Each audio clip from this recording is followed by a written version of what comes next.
deep is it? Let's go over to Liz Claman. She's host of Countdown to the Closing Bell on Fox Business Network, and she joins us to talk about this. Good morning, Liz. Good morning, Maggie. This is amazing to me because we kept saying all this time, if the credit markets improve, this will get better. We saw banks start to lend to each other again, and the Dow still tanked. Why? Well, it's funny because actually it's not funny to people who are losing a lot of money, but what we saw with the credit markets was, yes, they started to stabilize. Banks did start to lend, albeit on a very, very incremental basis.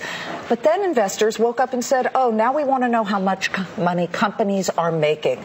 And all of a sudden we have earnings reports that come in at this time every quarter, and some companies started either missing earnings numbers or outright just blowing it completely. You know, we had Boeing miss estimates, and that upset investors. A lot of other companies couldn't even give what's called guidance, which means how much money will you make in the current quarter.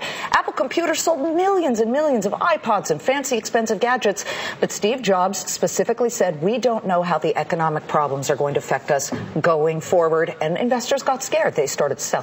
Already we're seeing this lead to unemployment, and I heard someone say yesterday this is 1974 all over again, where we had that long, nasty recession and unemployment hit double digits. You think it'll be that bad? I'm not sure. You know, I think that because people were so hesitant to say that we are in a recession last year, I think the American public felt, you know what, it does feel like a recession. So that's actually a good thing. It means that we're already somewhat deeper into the recession, which means hopefully it will be shorter and shallower. But as far as unemployment is concerned, you're really starting to see companies lay people off. Merck, the big pharmaceutical company, said they were going to lay off 7,200 people. And today, the Wall Street Journal is reporting Goldman Sachs is going to lay off 10% of its workforce. If there's a silver lining, is it that we saw everything else tank and at least the dollar climb a bit? That's one. It's actually a twofold silver lining. Yes, suddenly the dollar decides to perk up its head and flex a muscle here.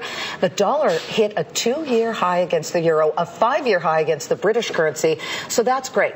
However, we also have seen oil prices plummet, Maggie, down 50% in the past 3 months. And that means people out there actually have more money in their pockets to spend.